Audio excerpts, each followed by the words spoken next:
Na mtazamaji, leo kama vile nilikuwa nimekufahamisha, siku hii ya leo Edwin Sifuna pamoja na timu yake ya Linda Mwananchi wako upande wa Kisumu, mtazamaji wangu. Na kwenye hii video nataka nikuoneshe vile mambo yanaendelea Kisumu tunapozungumza sasa hivi, mtazamaji wangu. Edwin Sifuna pamoja na timu yake wakiwa wameingia Kisumu, mtazamaji wangu. Goons ni wengi, watu ni wengi ambao walikuwa wanamuonya Sifuna usijaribu kukanyanga Kisumu, lakini Sifuna akasema kwamba ni lazima afike Kisumu na hakuna chochote kinachoweza kumzuia Edwin Sifuna kuingia Kisumu, mtazamaji wangu. Nataka kwanza nikuoneshe hizi videos alafu tuendelee kuzungumza zaidi. Kwanza kabisa, mtazamaji wangu, tazama vile wamekuwa wakijaribu kumuona.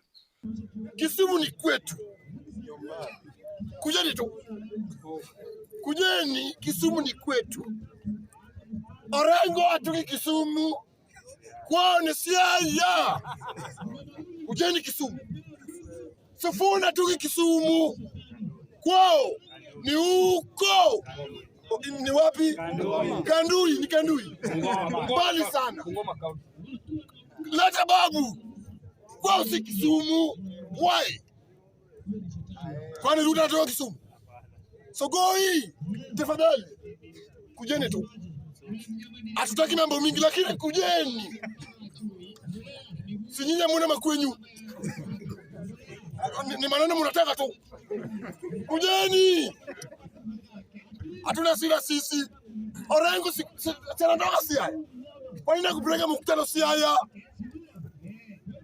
Bwana, kila mtu anacheza kwa mlango yao. Wacheni kuharibia watu stress zao. Tafadhali. Sasa tu hatuna kelele. Ni masaa yetu ya kukula samaki. Kujeni tu. Hatuna vita, lakini kila mtu anacheza kwao tu. Wewe kwa ni mtu wa Homa Bay. Na wewe unajua mingi Siaya kuliko mtu wa Siaya. Kujeni tu Kisumu. Ni kwetu. Tunakaribisha. Tuwape viti, tuwape maji. Tuko nayo. Kujeni tu. Lakini kama ni amani, mtatupata sisi ni watu wa amani. Na sisi tunapenda amani. Na nimesema Kisumu ni kwetu. Njia za kuingia na za kutoka sisi ndio tunajua. Kujeni tu. Hakuna vita. Hakuna vita. Hakuna vita. Hakuna vita. Hatutaki maneno sisi. Oburu Odinga, party leader. Ya ODM. Ati sasa hiyo James Agrioreng. Ati anasema ati yeye ni party leader ya ODM. Usitete na sisi wewe. Wewe yeye kwa nini nasema ni yeye? Mbona wewe? Si ni pesa tu anataka. Pesa anataka pesa. Nani nimekuona kwa Orengo kwa party leader yake? Sisi wajinga. Kwani sisi ni wajinga watu kwa viongozi wetu.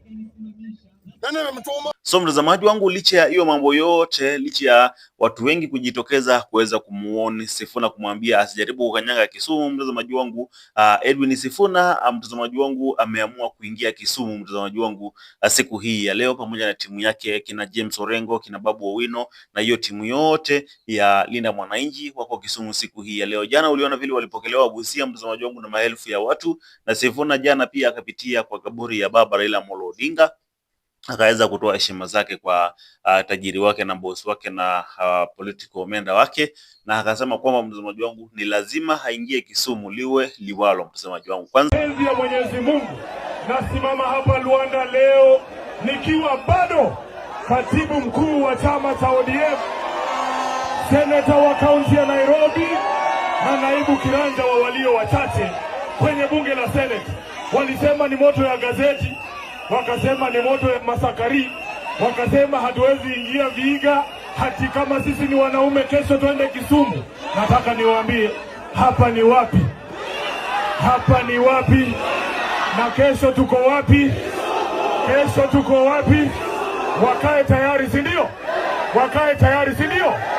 Nimesikia hapa Mheshimiwa Ososi akiwaambia hata wajaribu nini, sisi na jamii ya Wajaluo hatukosani na hatuachani.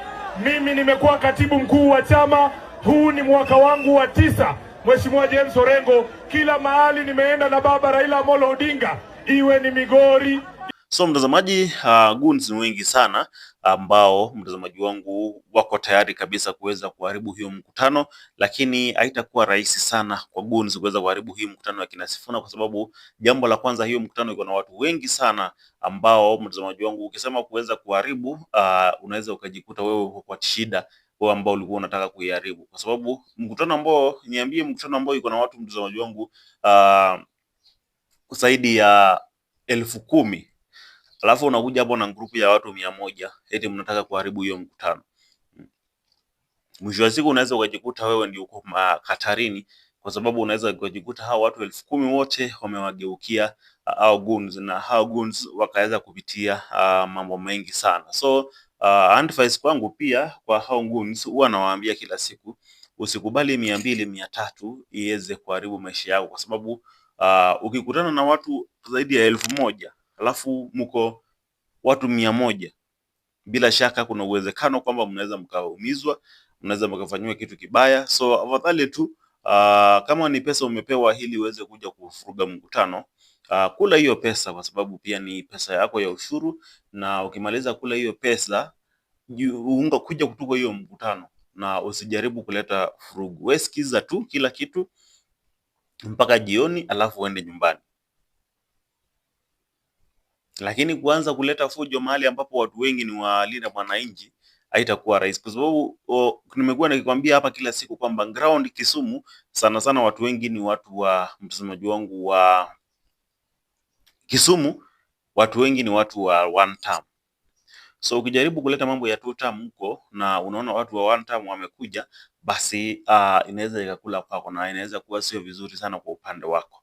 Lakini hiyo ni maoni yangu tu na ni advice yangu tu kwa goons ambao wako tayari kuweza kuharibu mkutano ya siku hii ya leo, kwamba msijaribu kufanya hivyo, kwa sababu inaweza ikakuwa mbaya tena zaidi kwa upande wenu. Kwa hivyo kulinda maisha yenu na kulinda maisha ya watoto wenu na familia yenu, basi sio vizuri hata kidogo kuweza kuleta furugu kwa mikutano ya kisiasa, kwa sababu ya 1,500 ambayo ulipewa na politician ambaye yeye ako Nairobi anatulia kuangalia kile ambacho kinaendelea. So sijui una maoni gani, niachie hapo chini katika sehemu ya comment section, lakini pia nakuomba usiende mbali, kwa sababu nitakuwa narejea hapa na mengi zaidi. Hii ni Jitan Daily Politics kwa sasa, bye bye.